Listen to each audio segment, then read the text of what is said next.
ओम शांति। आज प्यारे बाबा ने मधुबन प्यारे घर आबू की महिमा सुनाई है।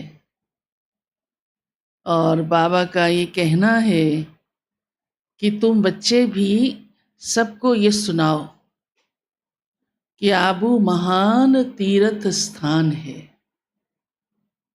क्योंकि यहाँ से ही सबकी सदगति होनी है। सदगति दाता बाप आया है धरा पर, तो कहाँ पर उसका मिलन होता है? आबू की धरनी पर, और कहीं भी नहीं। और आदम ब्रह्मा भी वहाँ ही बैठा है।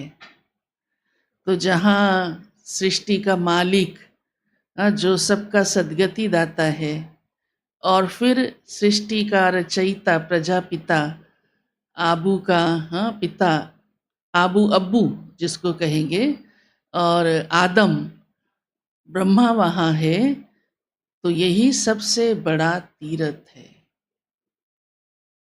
और बाबा का कहना एक दिन आएगा जो सब इस तीर्थ पर पहुंचेंगे, लाइन लग जाएगी। तो बाबा ने ये भी राय दी है कि आप अपने स्थानों पर भी, जैसे सेंटर का नाम लिखते हैं ना ब्रह्मा कुमारीज, तो ब्रैकेट में ये भी लिखो आबू महान तीर्थ। तो आबू की महिमा का बहुत सुंदर गीत भी बना हुआ है, हमारा बहुत बढ़िया गीत बना हुआ है। और ये तो पक्का ही है कि जहाँ बाप दादा है वहाँ से ही हम सबका कल्याण है, वहाँ से ही हमको सब कुछ मिलता है। इसलिए सारा कुछ कहाँ से चलता है? मधुबन से चलता है। उसको हम प्यारा मधुबन भी कहते हैं। लौकिक में लोग तीर्थ करते हैं, सोचते हैं अब हमने पुण्य कमा लिया, परंतु कोई उससे सदगति या मुक्ति या जीवन मुक्ति मिल नहीं सकती। पर बाबा हम बच्चों को कितना सहज रीति से पहचान देकर कि मैं कौन हूँ और मैं क्या करने आया हूँ और आबू की धरनी पर आया हूँ, तो हमारा संबंध हो जाता है और हमारा कल्याण, हम मुक्ति और जीवन मुक्ति के अधिकारी बन जाते हैं।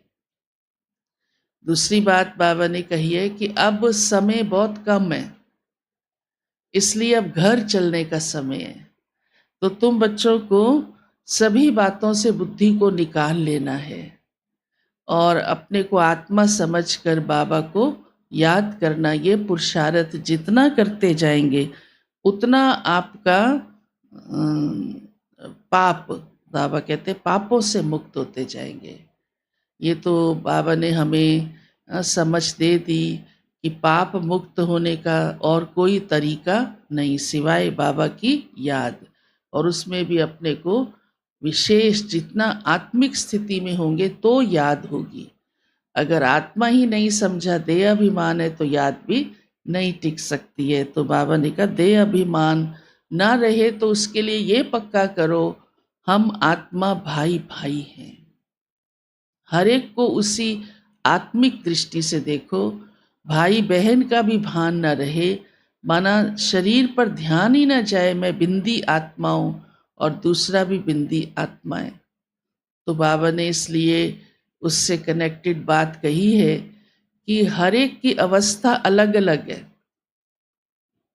एक जैसी नहीं है। हो सकती है एक जैसी, क्योंकि हर एक का योग भी एक जैसा नहीं है, समझ भी एक जैसी नहीं है।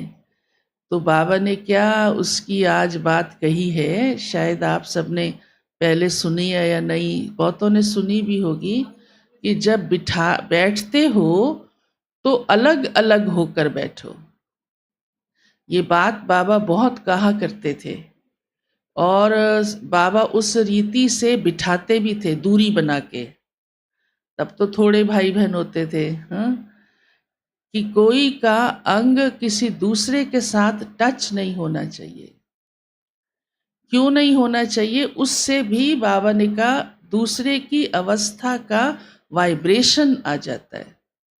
यहाँ तक कि आप अनुभव करते होंगे, टच तो बहुत वो बात है कि होना ही नहीं चाहिए। थोड़ा भी समीप होते हैं तो वाइब्रेशन आता है कि आत्मा कैसी है, इस महसूस होता है ना। तो बाबा ने आज कहा ऐसे नहीं बैठो,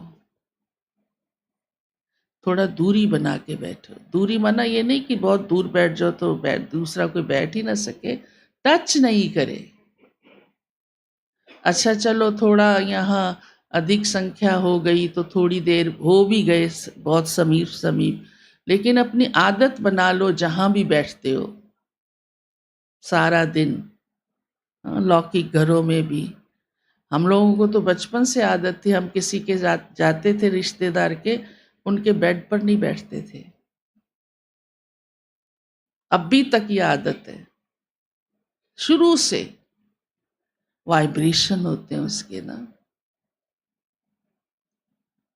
तो योग में विशेष जब बैठते हैं तो बाबा कहते हैं क्योंकि हर एक की पढ़ाई योग कैसा है, संस्कार कैसे हैं, उसका वाइब्रेशन आता है। बाबा इस बात को बहुत महत्व देते हैं। हाँ, जैसे संग का असर आता है ऐसे ये भी असर आता है। फिर आज बढ़िया बात बाबा ने कही है एक, मैं तुम बच्चों को गरम गरम हलवा खिलाता हूँ। मिल रहा है गरम गरम हलवा। हाँ, ये सुन करके लग रहा है ना हम सबको बाबा देखो हमें कितना तरोताज़ा करता है, सेफ करता है, हमारी शक्ति बढ़ाता है कि किसी दूसरी आत्मा का असर भी ना आए। ये भगवान ही सुनाता है ना ऐसी बातें। कितना हमको आत्मा को क्लीन कर देता है एकदम। हाँ, कि आप तो महान तीर्थ पर आने वाली आत्माएं हो, कितना बाबा को याद करके घर चलने की तैयारी कर रही हो। तो हलवा खा के भी इतनी मौज नहीं लगेगी, वो तो सिर्फ जीभ को लगेगी। और ये सुन करके तो आत्मा अंदर से कितनी गदगद भी हो रही है और कितना सुकून मिल रहा है, राहत मिल रही है आत्मा को। हाँ, अच्छा बाबा अब हम घर चलेंगे, हम आपके पास आबू तीर्थ स्थान पर आते हैं, महान तीर्थ स्थान पर आते हैं।